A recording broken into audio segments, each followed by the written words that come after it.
Italian ভাষার ক্লাসে আপনাদেরকে স্বাগতম। আপনাদের সঙ্গে রয়েছি আমি বাহাউদ্দিন ভূঁইয়া। আজকে যারা আমাদের ক্লাসটি দেখছেন দয়া করে শেয়ার করে দিবেন। উচ্চারণ করার জন্য অর্থাৎ ইতালিয়ান ভাষার উচ্চারণ করার জন্য আজকের ক্লাসটি খুবই গুরুত্বপূর্ণ। আপনারা যদি এই ক্লাসটি করেন তাহলে আপনারা অনায়াসে উচ্চারণ করতে পারবেন। আপনারা ইংরেজি উচ্চারণ করতে পারেন না কিংবা বাংলা উচ্চারণ করতে পারেন না, তাতে কিছু আসে যায় না। আপনারা যদি এই ক্লাসটি করেন তাহলে ইতালিয়ান উচ্চারণ করতে পারবেন। ওকে, তো ইতালিয়ান উচ্চারণ করার জন্য আমাদেরকে কি জানতে হয়? ইতালিয়ান উচ্চারণ করার জন্য আমাদেরকে জানতে হবে অ্যালফাবেট অর্থাৎ আলফাবেতো ইতালিয়ানো। এরপর ইতালিয়ান ভাষায় যে ভাওয়ালগুলো রয়েছে, ইতালিয়ান ভাষার ভাওয়ালগুলো। এরপর ভাওয়ালের সাথে কনসোনেন্টের সংমিশ্রণ করলে কিরকম উচ্চারণ করে, যা কিনা আমরা গত ক্লাসে করেছি। ওকে, গত ক্লাসে আমরা দেখেছি যে ভাওয়ালের সাথে কনসোনেন্টের সংমিশ্রণ করলে কিরকম উচ্চারণ করে, এবং এই বাংলা কোন অক্ষর ইতালিয়ান কোন অক্ষরের মতো বা ইতালিয়ান কোন অক্ষর বাংলা কোন অক্ষরের মতো। এরপর হচ্ছে আলফাবেত। ওকে, এই বিষয়গুলো আমরা গত ক্লাসে জেনেছি। যাই হোক, তো আজকে আমরা যে বিষয়টা জানবো তা হচ্ছে ইতালিয়ান ভাষায় 4টা অক্ষর রয়েছে, যে 4টার উচ্চারণ দ্বিমুখী হয়, অর্থাৎ 2 ধরনের হয় কিংবা 3 ধরনের হয়।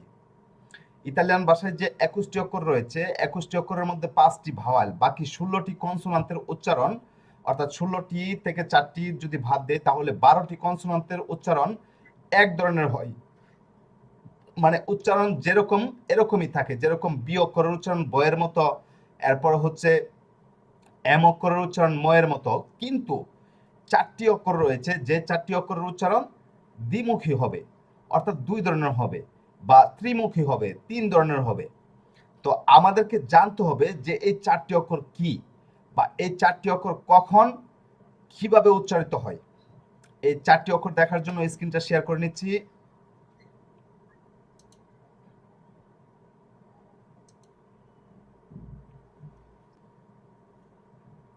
দেখুন, ইতালিয়ান ভাষায় যে 4টি অক্ষরের উচ্চারণ 2 ধরনের হয় বা 3 ধরনের হয়, এই অক্ষরগুলোর মধ্যে একটি হচ্ছে চি অক্ষর, আরেকটি হচ্ছে জি অক্ষর। আশা করি আপনারা গত ক্লাসে এই অক্ষরগুলো দেখেছেন। আরেকটি হচ্ছে এস অক্ষর এবং আরেকটি হচ্ছে এই জেতা অক্ষর। একটু মিউট থাকবেন। তো এই 4টি অক্ষর কখন কিভাবে উচ্চারণ করে, আমরা প্রথমে চি অক্ষরের উচ্চারণটা দেখব। দেখুন, চি অক্ষরের উচ্চারণ 2 ধরনের হয়। কখনো কখনো কখনো চয়ের মতো হবে, আবার কখনো কখনো কয়ের মতো হবে। চয়ের মতো কখন হবে? চি অক্ষরের পরের অক্ষর যদি এ কিংবা ই অক্ষর হয় তাহলে চি অক্ষরের উচ্চারণ চয়ের মতো হবে। ওকে, কি থাকলে চয়ের মতো হবে? চি অক্ষরের পরে যদি এ কিংবা ই অক্ষর, এই 2টি অক্ষরের যে কোনো একটি অক্ষর যদি থাকে চি অক্ষরের পরে, তাহলে চি অক্ষরের উচ্চারণ চয়ের মতো হবে। চি অক্ষরের উচ্চারণ কয়ের মতো কখন হবে? চি অক্ষরের পরে যদি এ কিংবা ই অক্ষর না থাকে, ওকে, চি অক্ষরের পরে যদি এ কিংবা ই অক্ষর না হয়ে অন্য যে কোনো অক্ষর হয়, ওকে, চি অক্ষরের পরে যদি এ কিংবা ই অক্ষর থাকে তাহলে চি অক্ষরের উচ্চারণ চয়ের মতো হবে। কিন্তু চি অক্ষরের পরে যদি এ কিংবা ই অক্ষর না থাকে তাহলে চি অক্ষরের উচ্চারণ কয়ের মতো হবে। ওকে, বিষয়টা বুঝতে পেরেছেন? চি অক্ষরের পরে যদি এ কিংবা ই অক্ষর থাকে তাহলে চি অক্ষরের উচ্চারণ চয়ের মতো হবে, আর চি অক্ষরের পরে যদি এ কিংবা ই অক্ষর না হয়ে অন্য যে কোনো অক্ষর হয় তাহলে চি অক্ষরের উচ্চারণ চয়ের মতো হবে। এই চি অক্ষরের উচ্চারণ 2 ধরনের। এটা ইংরেজি ভাষাতেও চি অক্ষরের উচ্চারণ 2 ধরনের হয়। ওকে, এরপর দেখুন জি অক্ষর। জি অক্ষরের উচ্চারণ কখনো কখনো জয়ের মতো হবে, আবার কখনো কখনো গয়ের মতো হবে। তো জি অক্ষরের উচ্চারণ জয়ের মতো কখন হবে? সরি, জি অক্ষরের উচ্চারণ সি অক্ষরের মতোই হবে, অর্থাৎ সি অক্ষরের নিয়মে হবে। জি অক্ষরের উচ্চারণ জয়ের মতো হবে। জি অক্ষরের পরে যদি এ কিংবা ই অক্ষর থাকে তাহলে জি অক্ষরের উচ্চারণ জয়ের মতো হবে। আর জি অক্ষরের পরে যদি এ কিংবা ই অক্ষর না থাকে, না থাকে বলতে জি অক্ষরের পরে যদি এ কিংবা ই অক্ষর না হয়ে অন্য কোনো অক্ষর হয় তাহলে জি অক্ষরের উচ্চারণ গয়ের মতো হবে। আর জি অক্ষরের পরে যদি এ কিংবা ই অক্ষর থাকে তাহলে জি অক্ষরের উচ্চারণ জয়ের মতো হবে। ইংরেজি ভাষায়ও জি অক্ষরের উচ্চারণ দুই ধরনের হয়, কখনো কখনো জিওগ্রাফি হয়, জিতে জিওগ্রাফি হয়, আবার জিতে গভর্নমেন্ট হয়, গয়ের উচ্চারণ করে আবার জয়ের উচ্চারণ করে। এবং সি অক্ষরের উচ্চারণও কিন্তু ইংরেজি ভাষায় দুই ধরনের হয়, সিতে চকলেট হয় চয়ের উচ্চারণ করে, আবার সিতে কলেজ হয় ককটেল হয়। ওকে, তো এ হচ্ছে চি অক্ষর এবং জি অক্ষরের উচ্চারণ। আমরা চি অক্ষরের উচ্চারণ দেখে নিলাম, জি অক্ষরের উচ্চারণ দেখে নিলাম। এখন আমরা দেখব এস সি অক্ষরের উচ্চারণ। ওকে, এখন আমরা দেখব এস সি অক্ষরের উচ্চারণ। এস সি অক্ষরের উচ্চারণ ইতালিয়ান ভাষায় তিন ধরনের হয়। ইতালিয়ান ভাষায় এস সি অক্ষরের উচ্চারণ তিন ধরনের হবে। কখনো কখনো শয়ের মতো হবে, কখনো কখনো জয়ের মতো হবে, কখনো কখনো ছয়ের মতো হবে।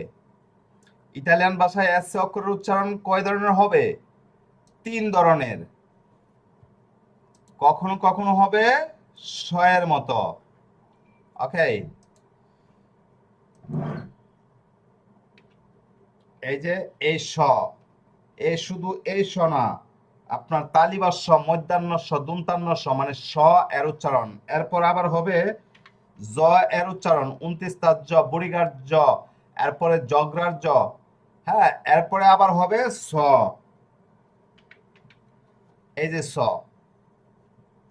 তাহলে এই তিন ধরনের উচ্চারণ হবে এস অক্ষরের উচ্চারণ। ওকে, এই যে আপনার দন্তাস স, পরে হচ্ছে তালিবাস স, এরপরে হচ্ছে মধ্যাহ্ন স যেটা, হ্যাঁ, আর জ্বর উচ্চারণ করবে, এরপরে হচ্ছে 29 তার জ্বর উচ্চারণ করবে, 29 তার জ এর উচ্চারণ করবে, এরপরে আবার জগরার জ যেটা এই উচ্চারণ করবে, আবার হচ্ছে ছয়ের উচ্চারণ করবে। Just a minute.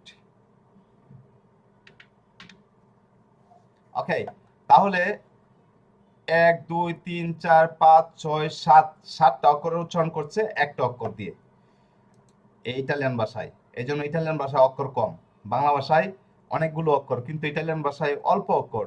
হ্যাঁ, তো দেখুন একটা অক্ষর দিয়ে 7টা অক্ষরের কাজ করছে। দন্তাস্বর উচ্চারণ, তালিবাস্বর উচ্চারণ, এরপরে মধ্যাহ্ন স যেটা যেটা পেট কাটা স বলে এইটার উচ্চারণ, এরপরে জয়ের উচ্চারণ, 29 তার জ্বর উচ্চারণ, জগরার জ্বর উচ্চারণ এবং ছয়ের উচ্চারণ। 7টা অক্ষরের উচ্চারণ করছে একটা অক্ষর। আচ্ছা, তো আমরা দেখে নিলাম সি অক্ষরের উচ্চারণ, জি অক্ষরের উচ্চারণ। এখন আমরা এস অক্ষরের উচ্চারণ দেখবো না? তো এস অক্ষরের উচ্চারণ কখনো কখনো স্বর মতো হবে, হ্যাঁ, আবার কখনো কখনো এই যে কখনো কখনো স্বর মতো হবে, কখনো কখনো জয়ের মতো হবে, কখনো কখনো ছয়ের মতো হবে। এই তিন ধরনের উচ্চারণ করবে।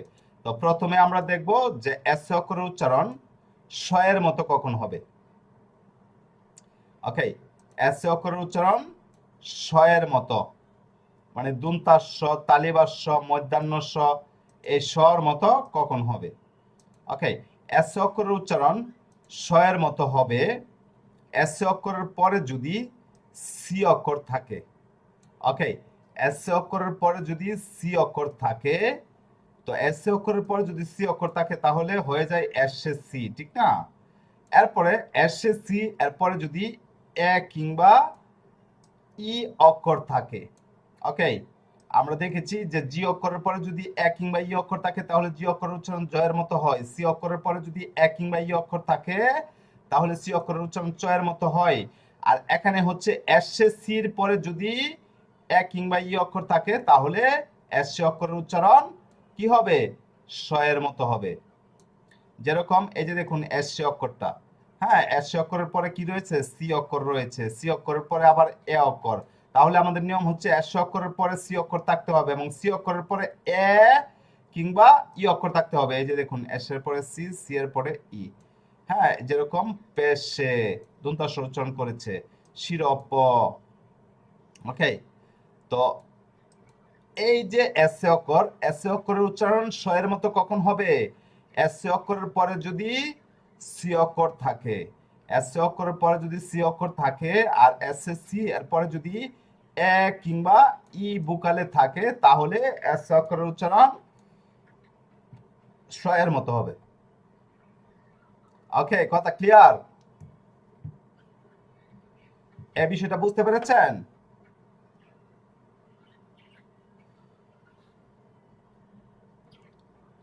আচ্ছা, এখন